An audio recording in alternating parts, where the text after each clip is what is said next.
She said she'd pay me $5,000 to give her back. That's what my sister whispered, right outside my bedroom, while Emily slept, clutching her teddy bear like it was the only thing that hadn't lied to her. My 5-year-old niece had walked through a thunderstorm alone just to escape them, and now they were back, not to say sorry, not to take her home, but to turn her into a paycheck. When I told them no, they smirked and said, "She's worth more than you know."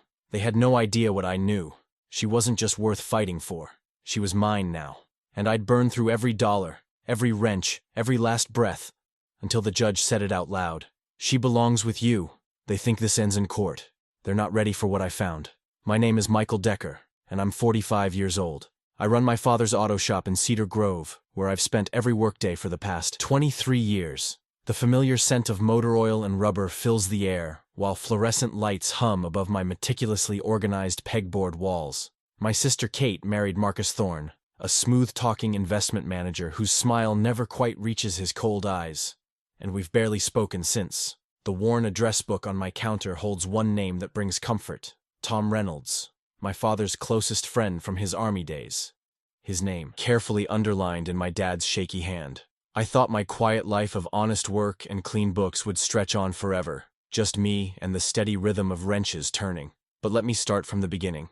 The storm had picked up by closing time, rain drumming against the metal roof while thunder rolled across Cedar Grove. I was doing my final walkthrough, clicking off lights and double-checking the locks, when something made me pause. Maybe it was instinct, or maybe just the way the wind changed pitch, but something felt off. You know that feeling when the air gets heavy before lightning strikes? That's what it was like, only deeper, more personal somehow.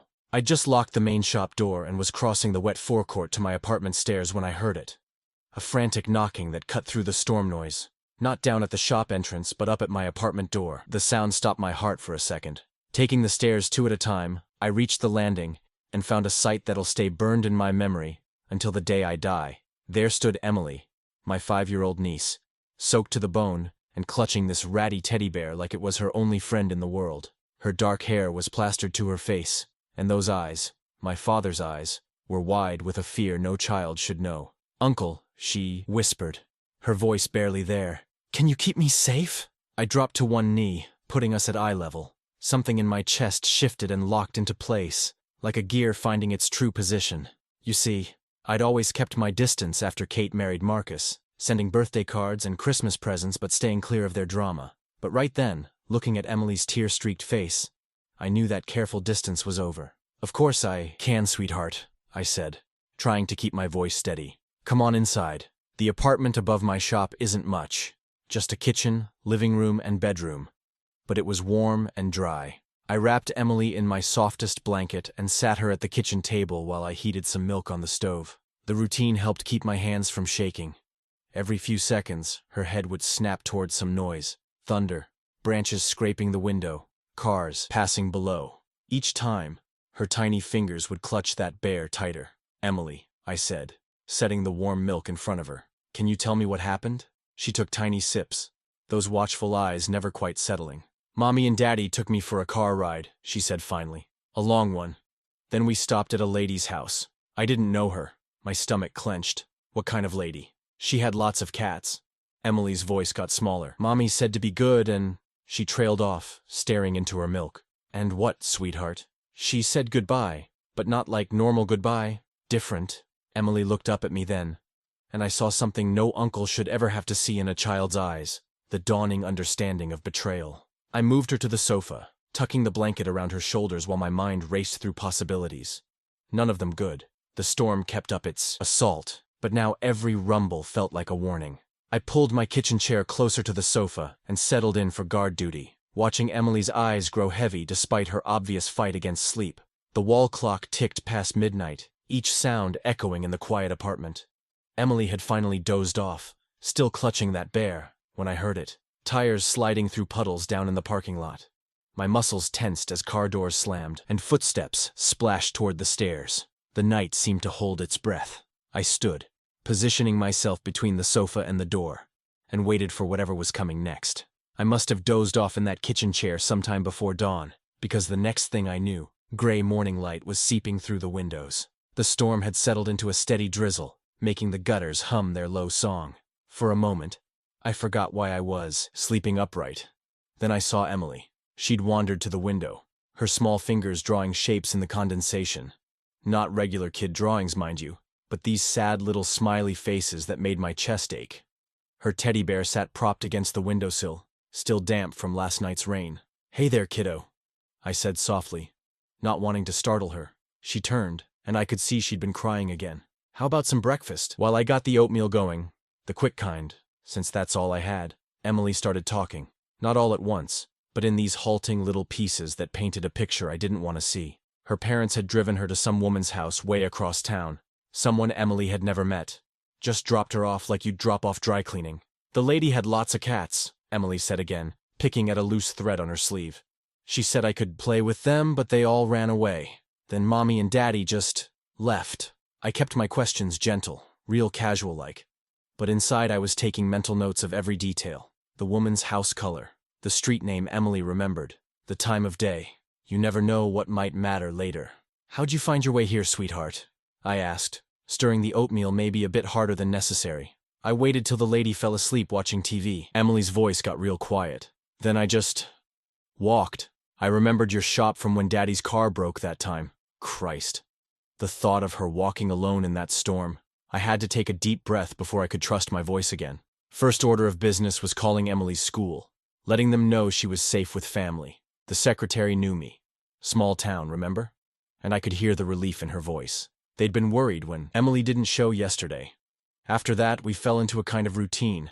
I set her up with some cartoons, volume low, while I gathered supplies.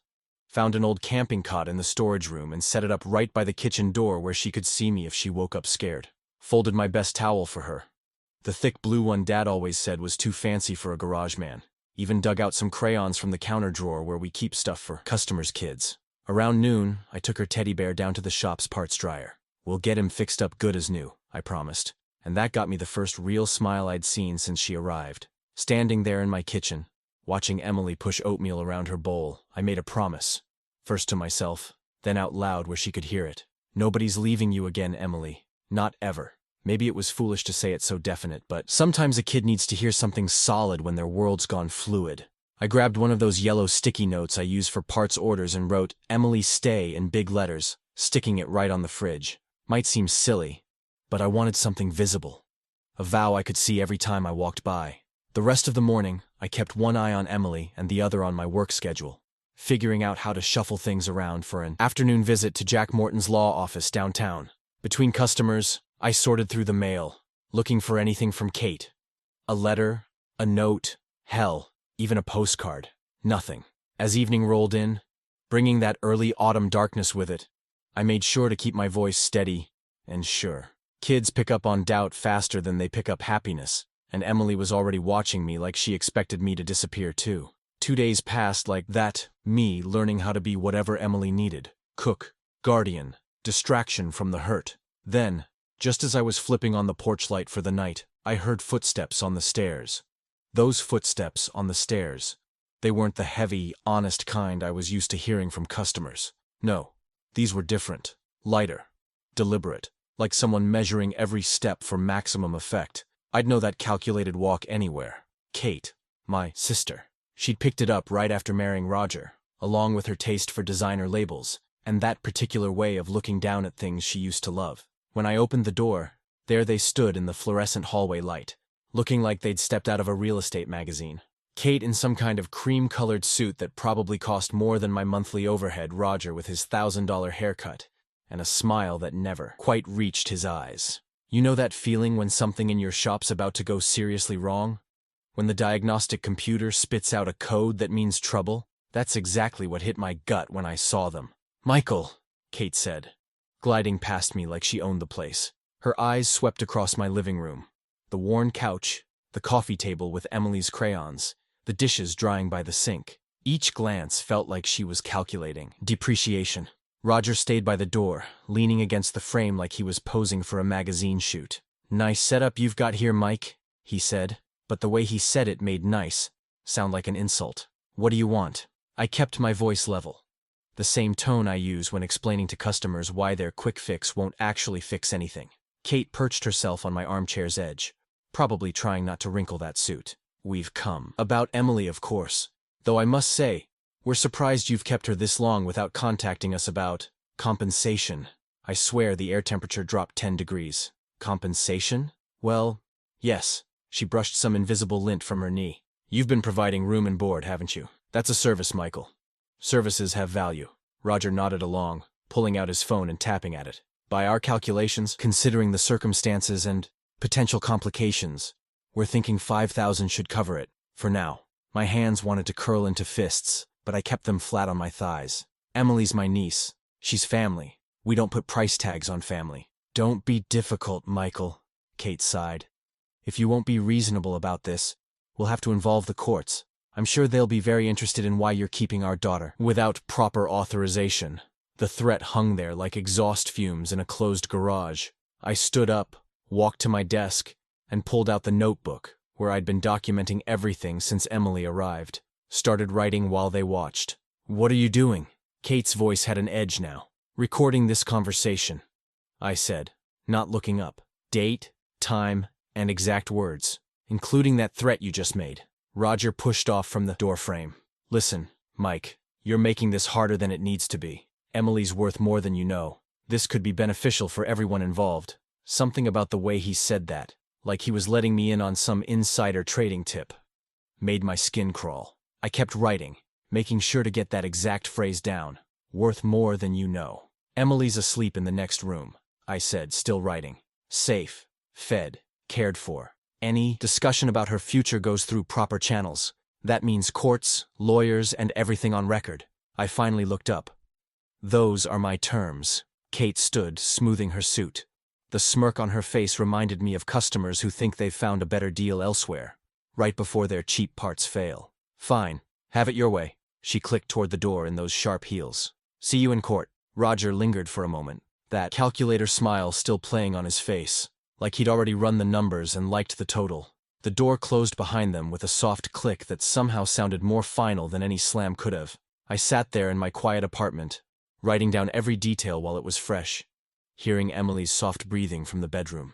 They'd shown their hand tonight. This wasn't about Emily at all.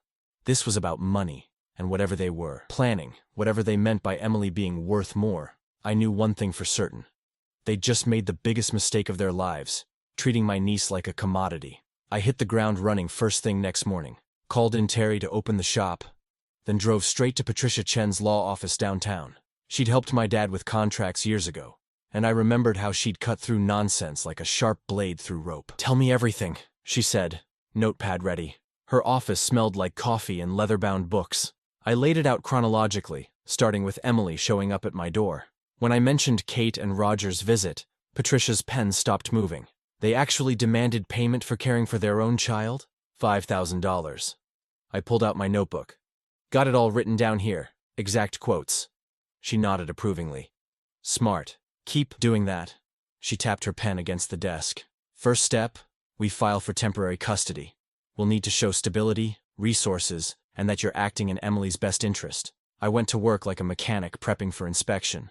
Built a binder with colored tabs. Medical records from Emily's pediatrician, school registration forms, letters from my insurance company adding her to my policy. Got statements from regular customers who'd seen Emily doing homework in the shop's office. Safe and happy. My landlord wrote about how I'd never missed rent in 15 years. Document everything became my mantra. Every meal, every bedtime story, every small routine that proved Emily had found steady ground with me. The initial hearing came faster than I expected.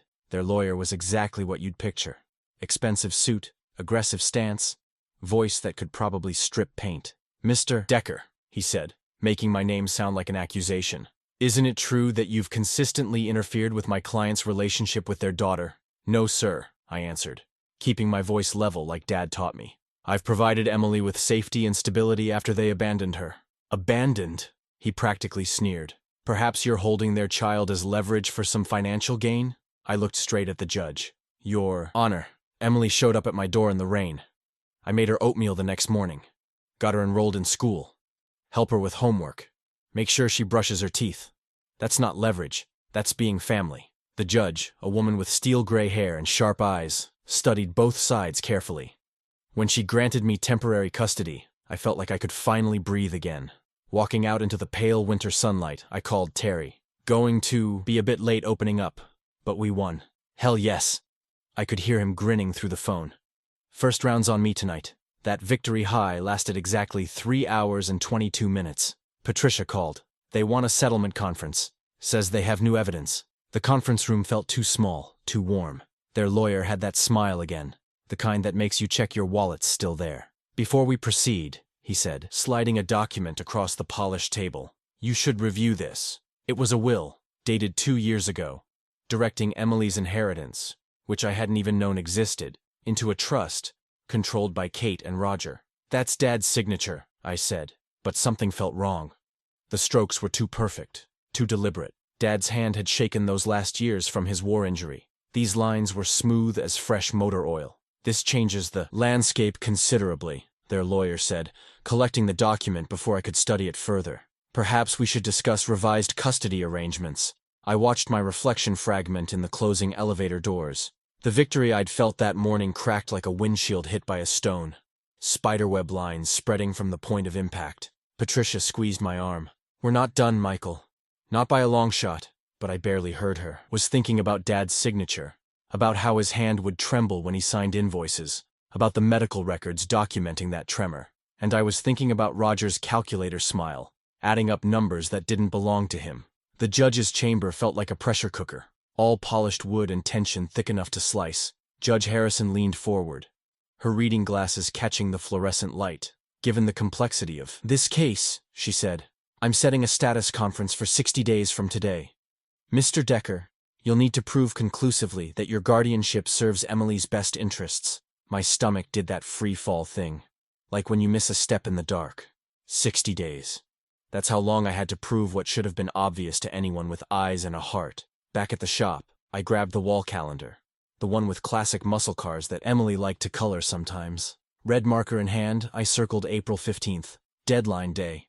Ever notice how that word, deadline, feels heavier when you write it down? Uncle Mike? Emily poked her head into the office, homework folder clutched to her chest. Can I do my math in here? You bet, kiddo. I cleared a spot between invoice stacks and parts catalogs. Let me know if you need help with those fractions. While she worked, I started my own homework.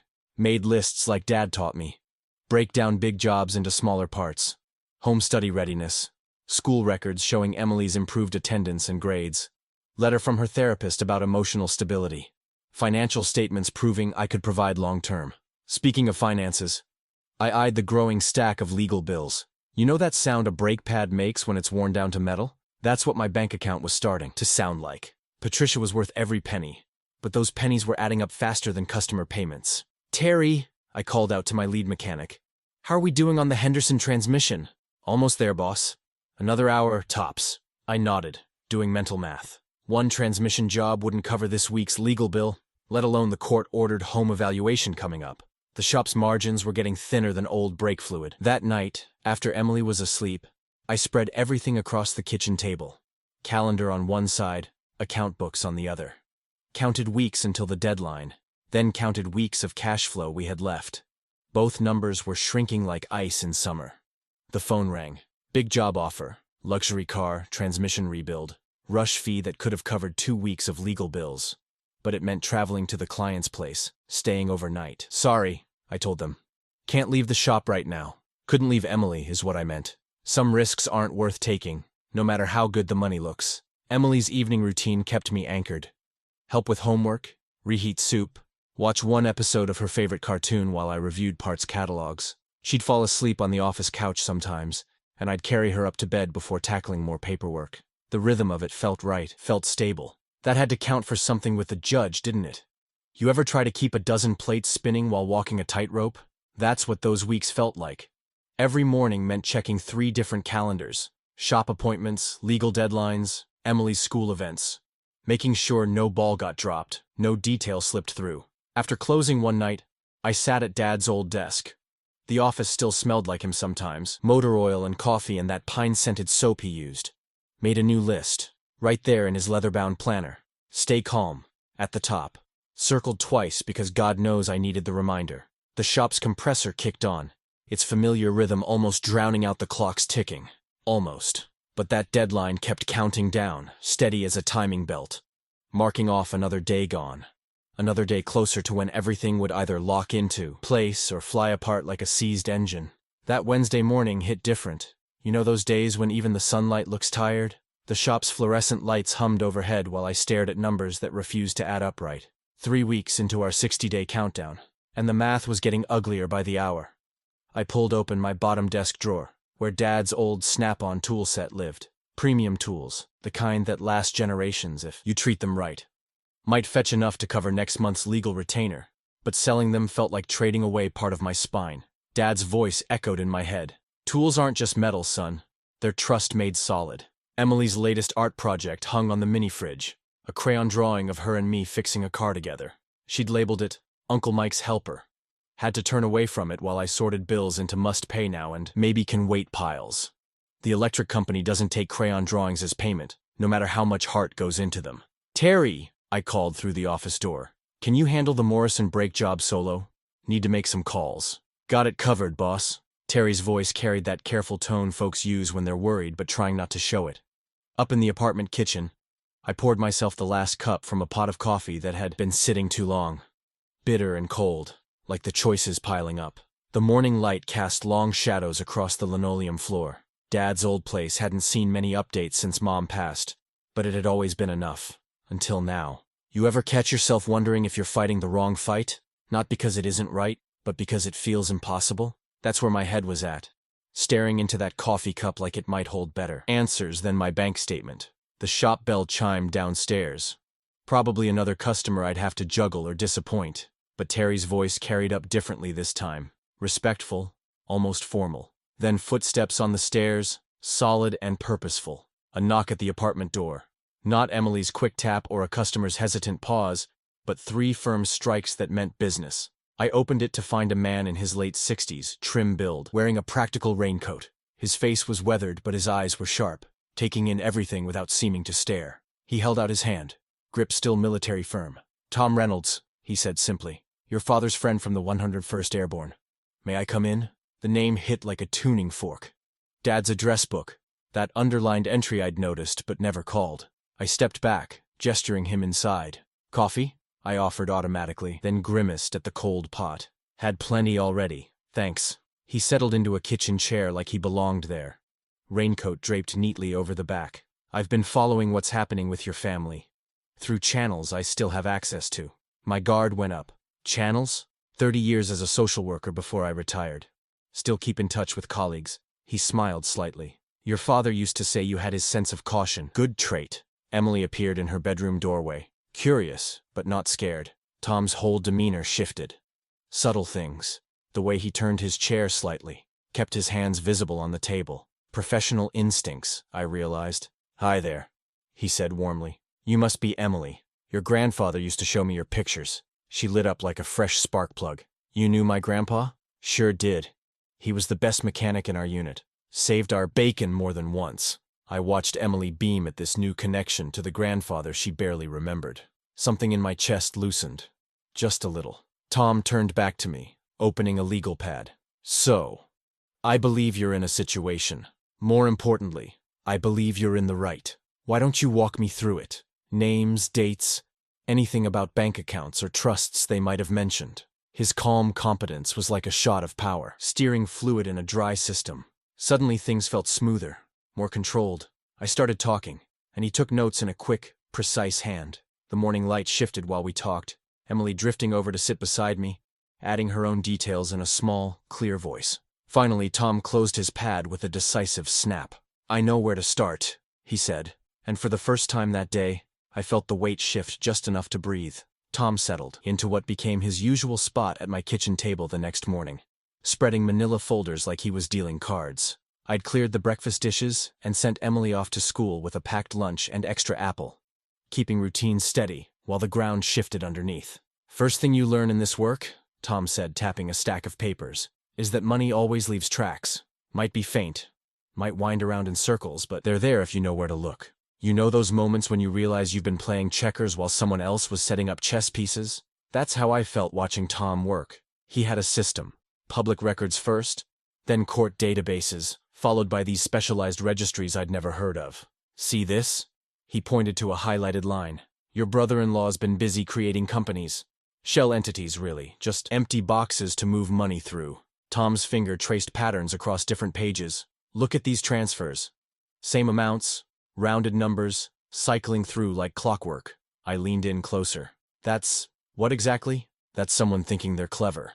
Tom's voice held the patient tone of a man who'd seen this dance before. They create Trust A, move money to Trust B, then to Company C, hoping nobody connects the dots. But patterns emerge. Always do. He pulled out another folder, this one tabbed with colored markers. Here's where it gets interesting. Found 3 trusts set up in Emily's name, except she's not the beneficiary. The money flows in, then right back out to accounts your sister and brother-in-law control. My hands clenched. Using her name like that gets worse, Tom said quietly. Remember that small nonprofit he was advising? Found a pattern there, too. Donations in, consulting fees out. Classic embezzlement setup. I thought about Emily's teddy bear, still sitting in the corner where she'd left it that morning. How many kids had trusted that nonprofit? How many donations meant to help them had lined my brother-in-law's pockets instead? But here's the piece that ties it together. Tom spread out a timeline he'd constructed. See when these trusts were created? Now look at the date on that. Forged will they're trying to use. The pattern fits. They've been planning this move for months. I got up and poured us both fresh coffee, kneading the familiar motion while my mind processed it all. Can we prove it?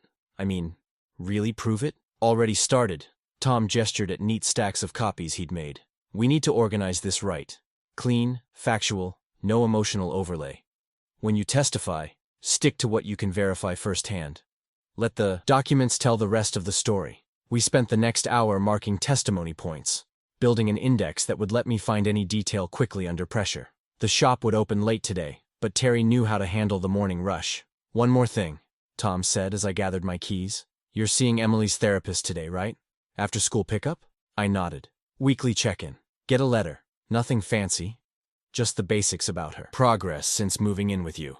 Sleep patterns, appetite, general stability. Could be useful. The therapist's office smelled like lavender air freshener and new carpeting. While Emily played with the waiting room toys, I explained what we needed. The therapist nodded, already reaching for her letterhead. Emily's showing clear improvement, she said, writing in careful strokes. Sleeping through the night now, eating regular meals. The stability of her new environment is exactly what she needs. Back home that evening, Tom studied the letter, then added it to our growing file. This all fits, he said. That measured certainty in his voice that I'd come to trust. Not just smoke anymore. We've got the fire. I had to ask, will it hold up? In open court? Tom met my eyes steadily. With sworn statements, yes. This is the real deal, Michael. I pulled out my planner and circled the hearing date. Then circled it again, pressing hard enough to leave marks on the next page. Ever notice how some people walk into a courtroom like they're strolling into their own living room? That's how my sister and brother-in-law showed up that morning. Designer suits pressed sharp enough to cut paper, wearing smiles that probably cost more than my monthly mortgage. You'd think they were heading to a country club lunch instead of a custody hearing. The courthouse hallway buzzed with that particular kind of quiet you get before something big breaks. You know the feeling, like the air itself is holding its breath. I sat on one of those wooden benches that seems standard issue in every government building, hard, and somehow always a little too low. Tom Reynolds sat beside me, both of us watching the parade of lawyers and clerks hurrying past with their rolling briefcases and manila folders. I reached up and touched my shirt pocket for probably the 100th time that morning, feeling the folded piece of paper inside.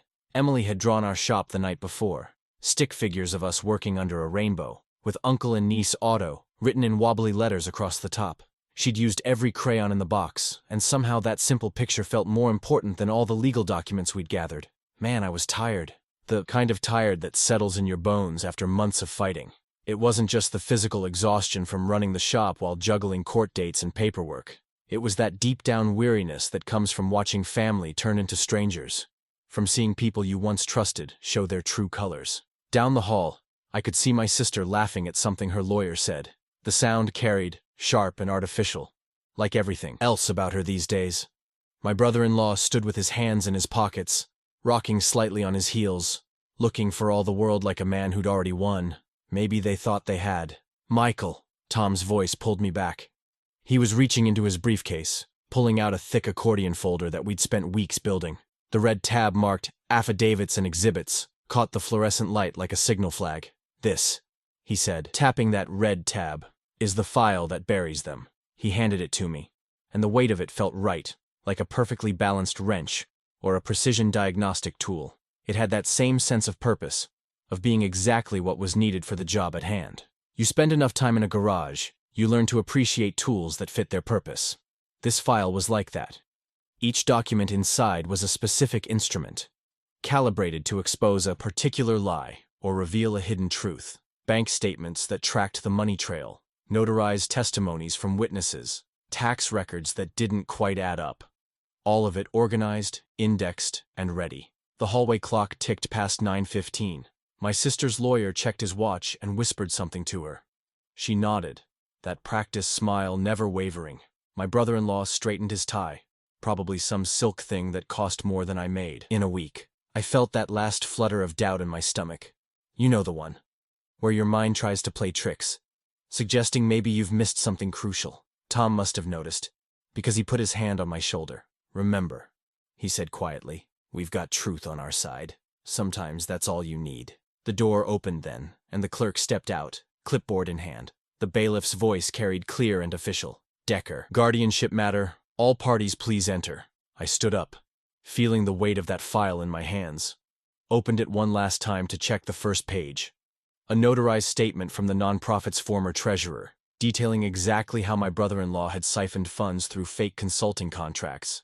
The signature at the bottom was clear and bold, like the person who wrote it wanted to make sure there could be no doubt. Looking at that signature, I thought about Emily's drawing upstairs in my pocket, about promises made on stormy nights, about how sometimes the simplest tools, truth, patience, persistence, are the ones that get the job done right. The bailiff called the case number. My sister and her husband swept past me into the courtroom, trailing expensive perfume and unearned confidence. Tom gathered his briefcase and nodded once, ready to follow. I've sat through plenty of timing belt replacements that felt shorter than those first few minutes in court. The judge, a woman with steel-rimmed glasses and precise movements, settled behind her bench while clerks shuffled papers and everyone found their places. You know that moment when you're diagnosing a tricky problem, and you have to get every detail exactly right? That's how I felt when they called me up first. My attorney led me through the basics. Emily's arrival, the routine we'd built, her progress at school. I kept my answers clean and simple, like explaining repairs to a customer. No embellishments, just facts. Breakfast at 7, homework after school, reading time before bed. When they asked about Emily's adjustment, I pulled out her latest report card and let the grades speak for themselves. "And the night her parents returned," my attorney asked, "what specifically did they request?" "Money," I said. "They wanted payment for letting me keep her." The word "keep" felt wrong in my mouth, like a stripped thread that won't catch. Tom's testimony came next, and let me tell you, watching him work was like seeing a master mechanic break down a complex diagnostic. He had charts showing how money moved between accounts, dates when trusts were created in Emily's name, and copies of corporate filings that all led back to my brother-in-law. "These signatures," Tom said, pointing to documents projected on the courtroom screen, "appear on both the contested will and 3 separate shell companies registered in Delaware." His voice stayed steady, like he was reading a weather report instead of exposing fraud. I've been under cars that felt less tense than that courtroom. The judge leaned forward, adjusting those steel-rimmed glasses, asking questions that cut straight to the bone. "This witness signature on the will," she said, tapping her screen, "appears to be an employee of the defendant's consulting firm." My brother-in-law's lawyer stood up, started to speak, then sat back down. The silence felt heavy, as a transmission waiting to drop. The judge didn't wait long. "I'm referring this matter to the district attorney's office immediately." She turned to her clerk. "Prepare orders freezing all transactions related to these trust accounts pending criminal investigation." You ever had that moment after working on a seized bolt, when it finally breaks free? That's what my exhale felt like. I didn't smile or nod or do anything really. Just let out that breath I'd been holding since this whole thing started. My sister kept her eyes down, studying the wood grain of the table like it held some escape route. That expensive perfume of hers seemed fainter, now overwhelmed by the smell of paper and old varnish. Next to her, my brother-in-law had finally stopped clicking his pen, that nervous tick he'd had all morning. His hands were flat on the table, perfectly still. The bailiff shifted his weight, taking one step closer to their side of the courtroom. Just a small movement, but in that quiet room, it felt like a statement all its own. "We'll reconvene at 2 o'clock, the judge announced, gathering her papers. "I'll hear final arguments on the guardianship petition and issue my findings." She stood, and we all followed suit. "Court is in recess. 4 hours. 4 hours between now and whatever came next." I watched the bailiff escort my sister and brother-in-law out through the side door, their lawyer trailing behind with his briefcase clutched tight against his chest. Tom caught my eye and gave me that slight nod, the kind that says, "We did our part, now we wait." The morning session was over, but the day wasn't done. Sometimes the hardest part of any job isn't the work itself. It's that space between finishing the repair and starting the engine, when all you can do is trust you got it right. You know that feeling when you're waiting on parts delivery, and every minute feels like an hour? That's what those 4 hours felt like. I paced the courthouse hallway, watching that big brass clock tick away, while Tom worked a crossword puzzle on the bench beside me. My footsteps echoed off the marble, keeping time with my heartbeat. "Michael," Tom said without looking up, "where a groove in these floors won't make 2 o'clock come any faster." He was right, of course. I sat down, pulled Emily's drawing from my pocket. She'd colored the shop sign in bright yellow, her favorite color lately. The crayon marks were wobbly, but determined, just like her. "All rise," the bailiff's voice snapped me back to attention. We filed in, taking our places as the judge settled behind her bench. The afternoon sun slanted through tall windows, casting long shadows across the floor. I could smell coffee from someone's paper cup, mixed with the wood polish they must use on the railings. The judge adjusted her microphone, shuffling papers with practiced efficiency. "Having reviewed the evidence presented this morning," she began, "I find several points particularly relevant to today's guardianship determination." My hands felt like they needed something to fix, something to hold on to. I pressed them flat against my thighs instead. "First, Mr. Decker has demonstrated remarkable consistency in providing a stable environment for Emily." She glanced at her notes. "School records show improved attendance and academic performance. The therapist's report indicates better sleep patterns and reduced anxiety." I thought about those first nights, sitting up with Emily while she fought nightmares, both of us learning to trust morning would come. "In contrast," the judge continued, her tone cooling, "the financial evidence presented by Mr. Reynolds reveals a disturbing pattern of manipulation by the child's parents. The creation of unauthorized trusts, coupled with apparent embezzlement from charitable organizations, suggest priorities incompatible with Emily's best interests." Across the aisle, my sister's shoulders tensed. The brother-in-law stared straight ahead, his jaw muscle working like a faulty timing belt. "Therefore, based on the totality of evidence and circumstances, I find Emily's parents unfit at this time to exercise custody or control of her person or estate." The judge's gavel punctuated each word. "Full guardianship is hereby granted to Michael Decker, subject to review following the conclusion of pending criminal investigations." "Breathe," Tom whispered beside me. I hadn't realized I was holding my breath until it came out in a rush, like releasing pressure from a radiator cap. My sister's hands came up to cover her face. Beside her, the brother-in-law's jaw locked tight enough to crack teeth. Their lawyer's fingers trembled as he gathered papers, dropping one that skittered across the floor. The judge wasn't finished. "Let me be absolutely clear," she said, leaning forward. "Any contact with Emily must follow supervised visitation guidelines as outlined in the order. Any attempt to circumvent these requirements or interfere with the guardianship will be viewed extremely unfavorably in the criminal proceedings." The clerk brought over the guardianship order.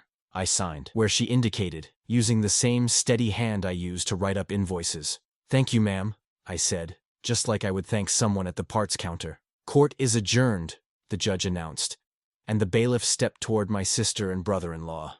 I stood, gathering my files while Tom patted my shoulder.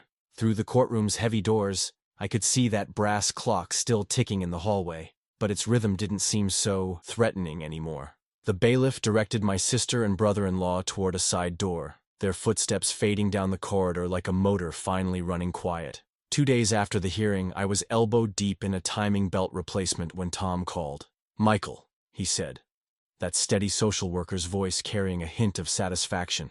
"Just got word from the DA's office. They've frozen every account tied to those trusts, and the State Banking Commission opened 3 separate investigations this morning." I set down my wrench, wiping my hands on a shop rag. "How bad is it looking for them?" Remember that nonprofit your brother-in-law advised? Turns out it wasn't the only one. They're finding similar patterns going back 3 years. Tom paused. The dominoes are falling fast. You know how sometimes karma works like a slow-leak tire, and other times it hits like a blown head gasket? This was definitely the second kind. By the end of the week, their social circle was shrinking faster than their bank accounts. Emily's old babysitter, who'd always seemed so friendly with my sister, called to tell me about suspicious conversations she'd overheard. The country club where my brother-in-law loved showing off his golf swing quietly removed their names from the member directory. Even their church, where they'd sat front row every Sunday, started returning their donation checks. But I kept Emily's world turning smooth as a fresh balanced wheel. Every morning, we'd check her backpack together, making sure homework was tucked in neat beside her lunchbox. After school, she'd sit at my old workbench, coloring while I handled paperwork. "Uncle Mike," she'd say, holding up her latest masterpiece, "is this one refrigerator worthy?" They all were. I bought her one of those calendars with the gold star stickers. Every morning she'd wake up and tell me if the night brought any bad dreams. Most mornings lately, she'd skip to the calendar and press a star into place, beaming like she'd won a prize. Those stars meant more to me than any court victory. The following Tuesday, Tom called again. "Turn on Channel 4, he said. I flicked on the little TV we keep in the shop's waiting area. There they were, my sister and brother-in-law being led out of the courthouse by deputies, ducking their heads while reporters thrust microphones forward like spears. Their lawyer tried blocking cameras with a briefcase, but you could still see my brother-in-law's face, that old smugness replaced by something tight and gray. "Mr. Harrison," one reporter called out, "what do you say to allegations you used your niece's inheritance for personal gain?" "Mrs. Harrison, did you know about the fraudulent trusts?" They pushed through the crowd without answering, sliding into a black SUV that looked a lot less impressive than it had in my shop's doorway that first night. I had to go down to the courthouse later that afternoon to file some guardianship paperwork. Sure enough, the news crews were still hanging around, probably hoping for another perp walk. One of them recognized me, and suddenly there were microphones in my face too. "Mr. Decker, how do you feel about your sister's arrest? Any comment on the fraud charges?" I thought about Emily waiting at the babysitter's, probably drawing another picture for our fridge. About Dad's old lessons on carrying yourself straight, no matter who's watching. I kept my steps even, my expression calm, and walked past their cameras like I was walking past any other obstacle. On the courthouse steps, I found Tom waiting. He'd brought coffee, black for him, cream and sugar for me, just like every morning since he'd stepped into this fight. "Thank you," I said, meaning more than the coffee. He nodded, understanding all of it. "You're planning to repaint that shop sign this weekend?" "Emily's got her heart set on helping." I smiled, thinking about the yellow paint we'd picked out together. "Says she wants to make it official. Uncle and Niece Auto." "Good name," Tom said, sipping his coffee. "Honest work deserves honest words." I drove back toward the shop, thinking about brushes and drop cloths, about small hands learning to paint within the lines. The old sign had served well, but sometimes the best traditions are the ones you build new. That clean, bone-deep tired feeling settled over me. The kind you get after a job done right, when all the parts fit, and the engine purrs exactly the way it should. You know what makes a perfect painting day? When the morning air's got just enough bite to wake you up, but you can feel the sun warming your shoulders through your work shirt. That's exactly what we got that Saturday, 3 weeks after the court victory. I'd opened the shop early, before Emily was even out of bed, to get everything ready, laid down drop cloths, set up sawhorses, and propped a fresh plank of wood that I'd spent the previous evening sanding smooth as glass. When Emily came down in her paint-splattered overalls, a mini version of mine that Tom had found at the hardware store, her eyes lit up like Christmas morning. "Can we start now, Uncle Mike?" She was practically bouncing, ponytail swinging with each hop. "First things first, kiddo." I handed her the safety glasses we'd picked out together. Pink frames because according to Emily, safety can be pretty too. "Remember what I always say about eyes are irreplaceable, tools aren't," she finished, sliding them on with practiced ease. You know you're doing something right when a 5-year-old can quote shop safety rules. I had the letters sketched out in pencil, nice and straight. Emily dipped her brush in the yellow enamel like she was handling liquid gold. Her tongue poked out the side of her mouth. Same expression I get when I'm lining up a particularly tricky bearing. "Steady now," I guided her hand. Just like we practiced on the scrapwood. The first "you" and "uncle" took shape under her careful strokes. Remember watching your kid ride a bike for the first time? That mixture of pride and nerve-wracking focus? Multiply that by about 1,000. "You're doing great, Em," I steadied the brush when it wavered. Nice and slow, just like fixing cars. She looked up at me, paint smeared on her cheek. Because rushing makes mistakes, that's my girl. The morning stretched on, warm and quiet, except for the occasional car passing by and Emily's concentrated humming. Letter by letter, our new name took shape. The ampersand gave us some trouble. Try explaining that symbol to a kindergartner, but we got there. When we finished, I lifted Emily up so she could see the whole thing. Uncle and niece Otto gleamed back at us. Maybe not quite. Sign painter perfect, but honest and true as anything I'd ever seen. It's beautiful, Emily whispered, still in that awestruck voice she saved for really special moments. While we waited for the paint to dry, I got word that my sister and brother-in-law's country club membership had been officially revoked. Their old friends crossed the street to avoid them now. Funny how quick people distance themselves when the money and shine wear off. The DA was moving forward with charges, and their fancy lawyer had dropped them for someone who could actually pay his bills. That afternoon, Tom stopped by with coffee and donuts. Our Saturday tradition now. I had something waiting for him too. A framed photo of Emily and me in front of the fresh sign, both of us covered in yellow paint and grinning like we'd won the lottery. For your address book, I said, watching him study the picture. Right, next to Dad's old note. Tom ran his finger across the frame, smiling that quiet smile of his. Your father would be proud of this. Both the sign and what it stands for. We hung the sign just before sunset. The last rays caught those yellow letters like they were made of pure gold, casting long shadows across the forecourt. Emily held my hand as we stepped back to admire our work. Inside, the compressor kicked on with its familiar rhythm, that steady pulse that had meant work for so many years. But now, watching Emily trace the shadows of our letters on the concrete, it sounded more like a heartbeat, like home. Looking at our sign, at this little girl who'd brought so much more than trouble to my door that stormy night, I finally understood what Dad meant when he'd tell me, honor always outlasts greed. Some victories aren't about winning at all. They're about standing straight and letting truth do the heavy lifting.